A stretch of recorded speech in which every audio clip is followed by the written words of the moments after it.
Okay, hello guys. Good morning, good afternoon, or maybe good night to wherever you are. Welcome to our second episode of our podcast, where we discuss about healthy relationship. So previously we has talked about why healthy relationship is important, right? Because it's related to our physical health and as well as our mental health. So it is very important for us to have a How good to- and healthy relationship. Yes. Okay. Because healthy relationships protect our both physical and mental health too, right? Yeah. And today, what are we going to discuss, Grace? Okay. For today's, we will talk more about the how to maintain the healthy relationship or how to okay. build that, right? Okay. For something so profoundly impact our lives, how we live and how happy we are all sometimes left guessing how to build right the healthy relationship because we usually build our relationship by our past experience, how we connect with our parents, with our siblings, right? But we have no manual to how to guidebook, build textbook. how to build a healthy relationship. As a researcher that focuses on social relationships, can you give some insights to us about how to build that? And there's no easy answer, of course, and it's also there's a lot of factors involved. It's a whole scientific field, of course. So what are the factors that contribute to this? And that's I've been studying this, and I give these lectures on this, and there's a number of things, and first of all, I think one of the things that is good to realize is that it is difficult to maintain healthy relationships. Right. And I think that is a very important insight that that I had really based on research. So the people who are actually most satisfying in their relationships is also the people who can accept that relationships are not always bliss. They realize and accept the fact of life that relationships come with ups and downs. Friendship relationships come with ups and downs, and perhaps particularly romantic relationships come with ups and downs. And that's already one part of it. So how do you mentally approach relationships? Are you going for I always want to be have the perfect relationship, and I think in the previous podcast we already briefly alluded to. If you look at social media, it seems that relationships are always perfect. Yeah, couple goals. Yeah, people like to say. It's a happily ever after. Exactly, exactly. And if you have these super high expectations. Then it's going to be really, really difficult to reach those super high expectations, and that already affects how people, whether people are satisfied and happy in their relationships. So I'm not saying set the standard as low as possible, so that anything above that standard is makes you happy in the relationship. But it's also good to realize, maybe. What about my expectations? Maybe my expectations of relationships are a bit too high, and this may already affect how I feel about my relationships. So, when you are having an argument with your partner, for example, or having an argument with a friend, don't think, everything is going very bad, and this is not a good relationship I'm in. No, that's part of relationships. That is part of the relationship. I see. So our expectation is also contribute to the healthy relationship itself.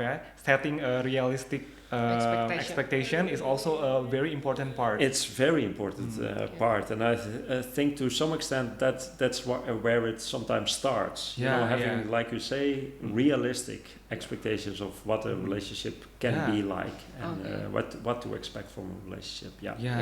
So the first step is to aware of our expectation and how we approach and how we see our relationship, right? And adjust it to our relationship, not to compare it with others. it's a of course that's easier said than done. Yeah. We do True. compare it with others, and others will, consciously Affect us. or unconsciously affect us and Mhm. and our expectations. If I've but you mentioned we learned from our parents, for example. Yeah. The people who were raised in families Mhm. where the parents were in a very satisfying, happy relationship. They have higher expectations than people in a Yeah. who were raised in a family where there was a lot of fight and turmoil in the Mhm. relationship of the parents.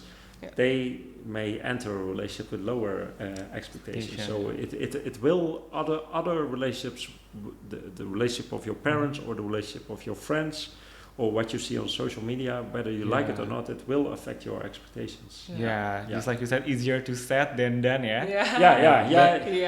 Yeah. But to have some insight in this Yeah, is, yeah. I think that's very important to realize. If the relationship is not going well, if you're going through rough times in a romantic relationship, Mhm. for example, not thinking or at least being aware of the thought you have, I'm not in a good relationship. Well, Mhm. that's not very realistic to think that Yeah. you're by definition are not in a good relationship if Mhm. you're having bad times in your relationship. Yeah. It's just what relationships do, and that already gives changes the situation a lot. Yeah. Yeah.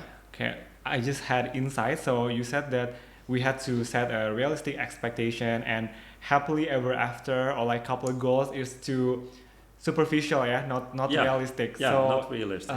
does that mean actually having an argument or a fight with our partner or with our friend or family is actually a normal thing?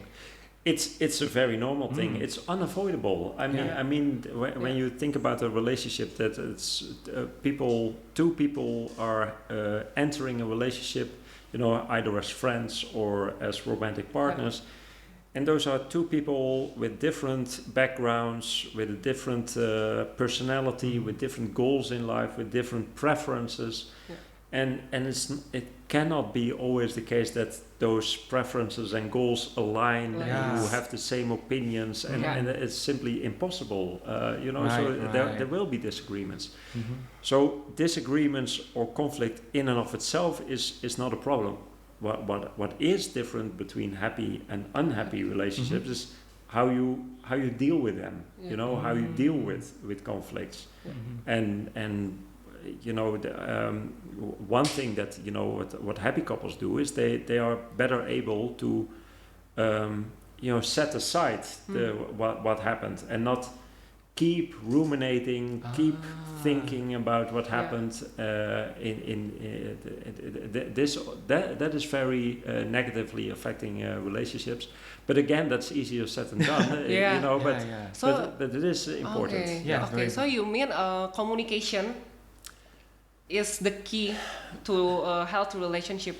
Is that- Well, communication is definitely part of it, and if you communicate constructively, if partners are able to communicate constructively, it's also much easier for them to let a conflict be a conflict and put it behind them, and just continue as they would normally do.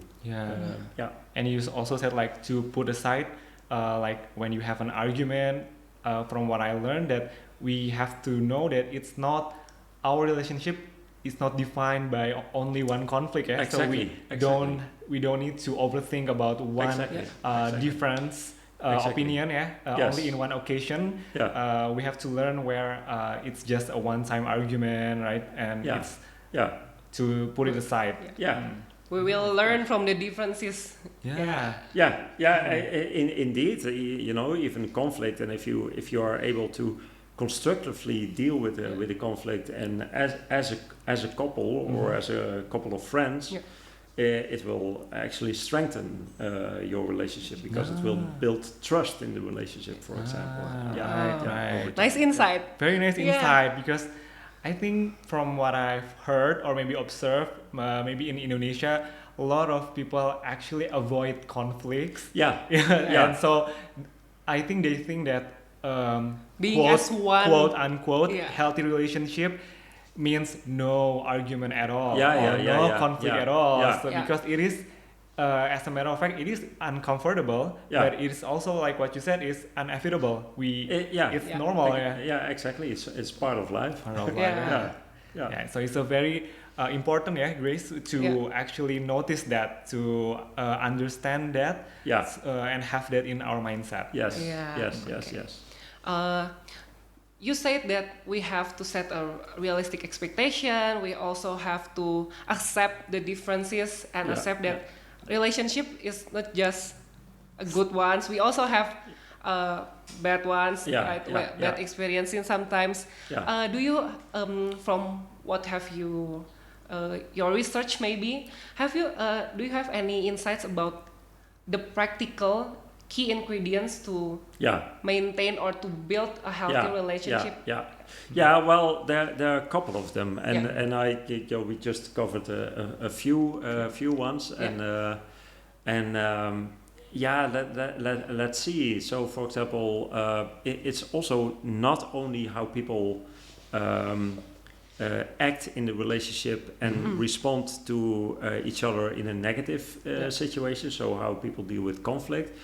But also, the key is that partners are very responsive to each other. And so, is my partner responsive to my needs? And that also is very important in positive situations. So, this is something that is called capitalization. That has been studied in the past 5 to 10 years or so.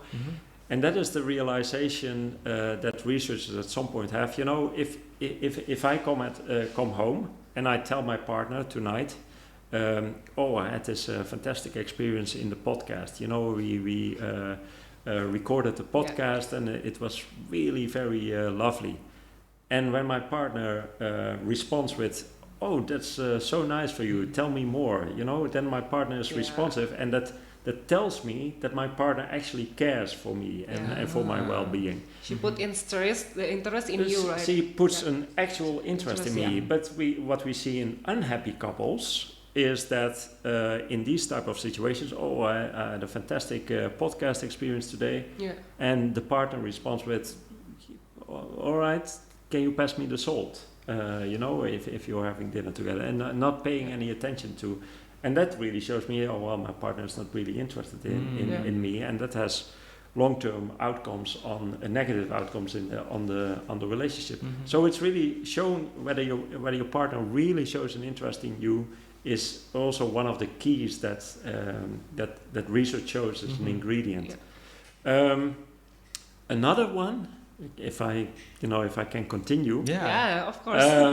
is, and I think this is a very interesting one, that one reason why we, and this is a somewhat different theoretical perspective on relationship, but one reason why we are in relationships and why relationships are satisfying is when we feel that the relationship itself contributes to kind of a sense of what is called self-expansion. So does your partner really contribute to learning new things, learning new perspectives, because that's kind of the needs that we have, the fundamental needs that we have to that we grow as a person, that we have the feeling that we're still growing as a person, and my relationship is really contributing to my growth, so to speak. And the opposite of this is when partners get bored in the relationship. It's when partners get bored in the relationship that can is really detrimental to the relationship. And what you should do if you get bored in the relationship, go do exciting things together. Do novel things. So if the general thing that you do is watching Netflix series on the couch every night. Go and do something different. I don't know, go on a bike ride together, or go to see a museum that you normally would not do, or do something. Think together about something that is, what would be completely novel for us to do. Do that for a couple of weeks. And what research shows, that really contributes to more excitement in the relationship, more satisfaction. It even contributes to a better sex life, etc., etc. So it's really boredom is also, conflict can be Yeah. detrimental to relationships. Yeah. If it's very frequent and people do not handle it very well. Yeah. But on the other hand, boredom is really that is associated with driving partners apart, and also that in the end there will be no relationship anymore. Get your relationship excited. Okay. That's very much explain why even in Indonesia there are people who cheat, because they are bored, but they find it. They try to find the excitement in another person, right? Exactly. Not exactly. Not their couples that to do more novel things together, but they find it in another person. And if they have feel bored to them, they will find another one again. Does that mean that they actually want to seek the excitement or the new things? Well, of course there are strong individual differences in this, but absolutely some people may cheat or engage in infidelity because they need the excitement. Also because they need the attention of others, for example. So it's also definitely not the case that cheaters are the ones who are fully to blame for what they do. It's very often the result of the relationship dynamic. What interesting from our discussion that in a relationship we need to be active. We if we feel like bored, not really excited, we cannot just expect somehow it will change overnight. Exactly. We need to communicate. We need to put the effort, right? Putting an effort in the relationship is really a key. It's really a key. And not take things for granted, because if you start to take things for granted, then it's very likely that at some point you drift apart from each other. So keep it excited, and that requires effort. Exactly. Okay, because we live in the culture that there are some myths, right, in our culture, and popular culture said that healthy couples or happy couples do not have disagreements, and that's totally wrong. That's not true. That's what makes the relationship more beautiful, because the difference is itself. Although one thing that I would like to add here is that we know this from research. But it's also the case that most of the research being done in this field is done in the United States, for example, and it's in Western culture. So it's actually a very interesting question whether in Indonesia this might be very different, because if that's indeed the case, as you say, there's a very strong norm that there shouldn't be any conflicts in relationships, then perhaps if there are conflicts, that may have a stronger negative impact on the relationship satisfaction as compared to in Western countries, where it's fairly okay to have disagreements. Okay. So it's an interesting research question. For those of you who are interested, it's exactly. You can a research good idea. There. That's a research question. Give me a call. Okay. In the family too, we don't just see that disagreement is a bad thing in here, but we don't just see that in romantic relationship, but also in family relationship, right? Like family relationship where I don't know, but I think this is my judgment, but I think Asian parents always want their children to have the same voice as them. Do you have any research, or have you done research that shows this is okay to have differences with your parents, or how parents can communicate and understand that children have their voice too? Different opinions. And does that relate to their healthy relationship as a family? Well, frankly, this is not an area of research that I would be an expert in. So I also have to use my psychological intuition here. But you know, I think in general these principles very often it can be applied across many different type of relationships. So I would think it's okay to have disagreements in a family, just as it is okay to have disagreements in a friendship relationship or in a romantic relationship.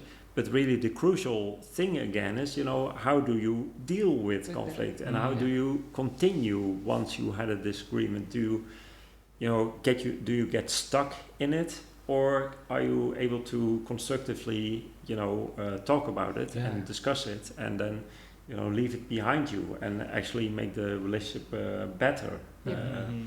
So I think that is not very different in family relationships between parents and children as it is in romantic relationships. That would be my hunch and assumption. Right. So it's relate back to how we deal with the conflict, Johan? Yeah. So from what we previously has discussed, you said that if our partner or maybe a friend responsive to what we need, right? It would be make us more happier and also improve the relationship. But how about dealing with the conflict? That's dealing constructively with the argument versus giving cold shoulder and choose not to talk about it. Is there any different with the approach? Yes. So there's research, for example, showing that, and we call this accommodation in relationships. There's a whole line of research on this, showing that the partners who, when there's a disagreement or when your partner, for example, is acting very destructively. For example, your partner comes home from work or from the university and is really grumpy, even smashing the door. Bad day, having bad day. Have a bad day. Well, have a bad day. Have a bad day is already a good interpretation of this. Oh, my partner is having a bad day, and I leave my partner alone for a second. Or you can constructively respond with, oh, are you having a bad day? Did something happen at work, for example? And try in this way to support your partner and give an opening to talk about it. Versus in less happy relationships, in less well-functioning relationship, it is indeed the case that either people respond with reciprocity, so my partner responds destructively, grumpy to me, and you immediately, react back with a destructive response. Leave me alone, or I didn't do anything, and then it's easy to imagine that you very quickly fall into this negative spiral of conflict. Or what you mentioned, you just react very passively, but inside you're angry. You think, oh, what a bastard, or that passive negative response tends to be very negative for the relationship in the long run, because you're basically you hold grudge, right? People tend to hold a grudge. Things are not being solved in this way, and if this happens repeatedly, you can imagine that at some point the tension is built up, and that results in all sorts of negative things in the relationship. Like time bomb, It's like a time bomb. Indeed. If you cannot keep it any longer, you will probably explode eventually, right? So it's Yeah. important to have an honest communication to your partner. Exactly. Communicate what you're feeling is important. Yes. In every types of relationship. Yes. Okay. And maybe one final thing about this is also by if your partner behaves in a destructive manner, comes home grumpily, and you are able to respond in a very constructive way, what that does to the relationship, it tells your partner something about your commitment to the relationship. If I'm able to really behave constructively, my partner will notice this and will, that actually boost my partner's trust in my commitment, and it also, contributes to her commitment in me, and then you get into this very nice and positive cycle positive dynamic between partners, where both partners become more committed to the relationship, are more likely to respond in a constructive manner and behave in a constructive manner in their relationship, communicating to each other, hey, we are committed to this relationship. Because you know your partner is willing to be better and to learn to be better in this relationship too, right? Yes, exactly. Expand. And want to put effort in it, Yeah. and wants to put effort in it, because it's not easy to behave in a constructive manner always. Yeah. But Yeah. because True. if you do, you show you want to put effort in it. Okay. Okay. Interesting. I also wondering, as we talk about the ingredients of healthy relationship, how about setting boundaries? I think it is also something Very crucial, right? Very crucial, especially from what I've saw. People around me not very Expressive. expressive, In communicating, prefer to hold back. So I think the setting boundaries is something to be. Is that important too in building healthy relationships? Well, it's already in the question. It is. No, but there's actually very, very interesting research on this, and showing that if people lack boundaries, it can have detrimental consequences to their well-being. So, for example, for a very long time, and I did some research on this myself, it was shown that when people tend to be more forgiving in their relationship, they tend to be more satisfied with the relationship and tend to have a higher well-being, etc., etc. Well, that's not always the case. If you are in a relationship, even in an abusive relationship, for example, where the partner psychologically or even physically is violent or treats you very badly. Research shows that, and this very often the women who are the victim, then the women who show more forgiveness towards the partner, in the long run, it actually undermines their well-being and it undermines their self-worth. And we sometimes call this the doormat effect. You're becoming a doormat, basically. Your partner walks almost literally over you, and that is, those people are not able or find it really difficult to set these boundaries, and they forgive and they keep forgiving, but that's actually very unhealthy in a relationship. So you're absolutely right that that this is extremely important.